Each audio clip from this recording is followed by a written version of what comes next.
Oi, eu sou o Glenn, sejam todos bem-vindos a mais um vídeo nesse que eu vou falar das leituras do mês de julho.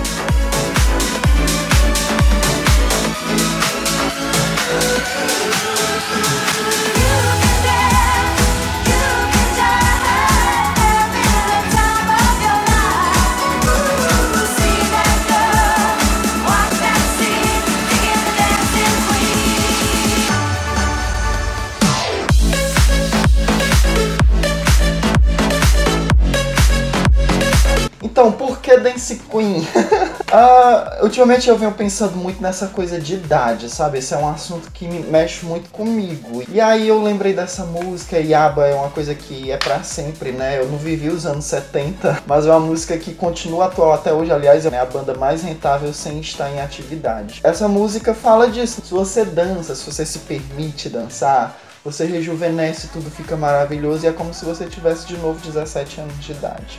Então, é por isso, é porque eu tô pensando nisso, por isso eu trouxe essa música aqui pra compartilhar com vocês. E aí, resumindo as leituras do mês de julho. De acordo com o desafio, todo leitor deveria ler livros esquecidos na estante. É claro que tem muitos livros aqui esquecidos na estante, mas às vezes tem aqueles livros que por alguma razão você comprou, que não são livros famosos e que não te atrai tanta atenção assim para que você esteja lendo aquele livro, mas é um livro que tá ali.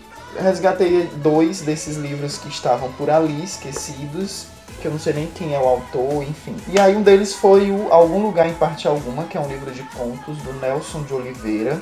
Você confere o vídeo aí no card, vou deixar na descrição do vídeo também. É um livro que eu pensava que seria uma leitura que fosse fluir mais fácil, de maneira mais agradável. E ele tem contos muito longos, eu não disse isso naquele vídeo. Ele tem um ritmo, uma dinâmica a qual eu não estou muito acostumado. E ele viaja muito, ele muda muito de ambiente, de foco narrativo. Tem gente que deve amar esse livro, mas ele não me atraiu tanto assim.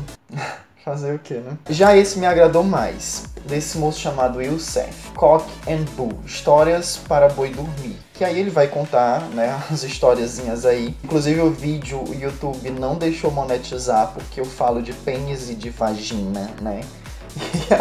E aí é um livro que fala da história de uma mulher que desenvolveu um pênis na região pubiana e de um cara que desenvolveu uma vagina na parte de trás do joelho. O que acontece com esse povo, né? Com esse órgão inusitado, numa região inusitada do corpo. Enfim, eu gostei, é legal. Galera, antes que eu continue, dá um like aí pra ajudar o canal. Esse like tem sido muito importante e tem me ajudado muito. Valeu!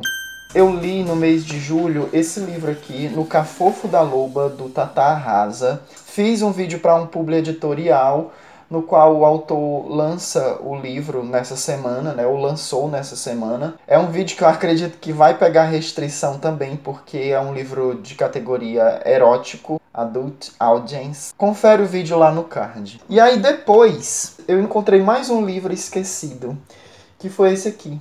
Mas Será o Benedito, do Mário Prata. Eu vi primeiramente esse livro numa Bienal, não lembro qual. Vi e deixei por lá. Só que com um tempo depois encontrei ele numa livraria aqui em Sobral. E aí, dessa vez eu vou comprá-lo, porque o subtítulo me chamou muita atenção. Dicionário de Provérbios, Expressões e Ditos Populares. E aí a capa dele é muito interessante, porque ele tem aqui, por exemplo, ó, o chá de cadeira, a vaca foi pro brejo, ó, pé na jaca, chuva de canivete. Esse aqui eu não entendi. É um cavalo morto.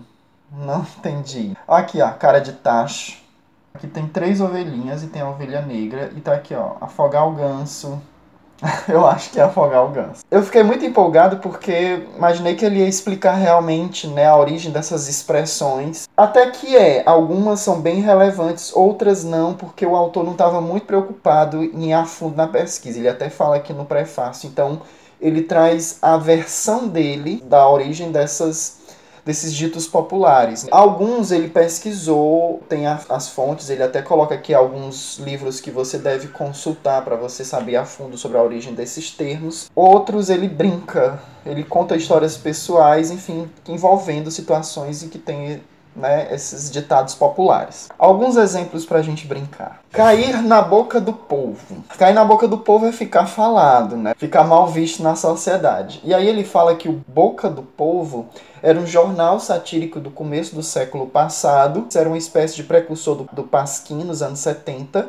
E aí quem caía no Boca do Povo estava perdido. Dizem, inclusive, que Emílio de Menezes, poeta maior e satírico de primeira, nunca entrou para a Academia Brasileira de Letras por assinar este jornal. Ou seja, o jornal era tão ínfimo que eles acharam que não fosse interessante ele participar da Academia de Letras na época da fundação. Casa da Mãe Joana. Ele explica que, exatamente baseado na origem do termo Casa da Mãe do Joana, mas eu achei que a forma como está na Wikipédia é bem mais clara, bem mais explícita. A Joana I de Nápoles era uma condessa, né, na Idade Média.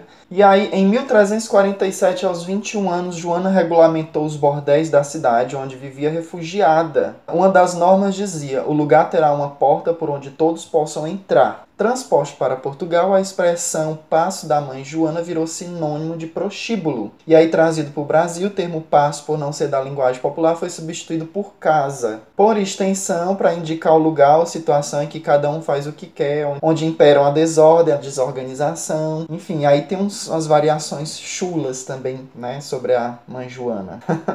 Coitado da condessa. Cuspido e escarrado. Essa é engraçada, porque quando alguém é muito parecido com outra pessoa, falando a cara do outro cuspido e escarrado. Só que, na verdade, a origem do termo é esculpido e encarnado. Ou seja, né, a figura da pessoa é encarnada igualzinho. E aí o povo... Entrar numa fria é muito interessante. Entrar numa fria vem do SOS do navio inglês Titanic. Vejam só, foi a última mensagem depois de bater no iceberg em 14 de abril de 1912.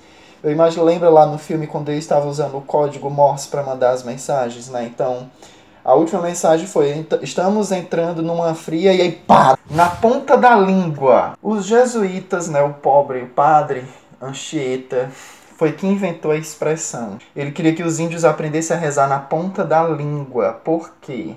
Porque os índios mostravam a língua para ele quando ele vinha com aquela baboseira. Então, na ponta da língua, eles iam ter que aprender a rezar. Ainda sobre os pobres jesuítas, perdi o meu latim ou gastar o meu latim, ficar falando inutilmente com alguém, é atribuído aos padres jesuítas que fundaram São Paulo, porque eles tentavam conversar com os índios em português e não conseguiam. E aí eles acharam que ia ficar mais fácil falar com eles em latim, ficando horas falando inutilmente para bocejo dos nativos, né? Quem semeia vento colhe tempestade. É o primeiro verso da peça A Tempestade de Shakespeare. Precisamos ler Shakespeare para esse canal. E tititi, o povo usa como fofoca. Isso aí é tititi. Ti, em tupi, é mentira. Quando os brancos chegavam às aldeias e prometiam mundos e fundos, os índios falavam entre eles: tititi. Então, galera, é muito interessante.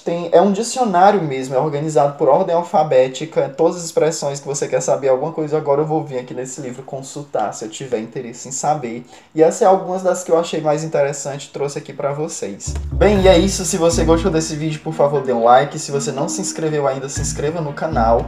Comentários são sempre bem-vindos. Eu vou deixar aí do ladinho outras sugestões de vídeos. Vai aparecer no cantinho o perfil das minhas redes sociais. E até o próximo vídeo.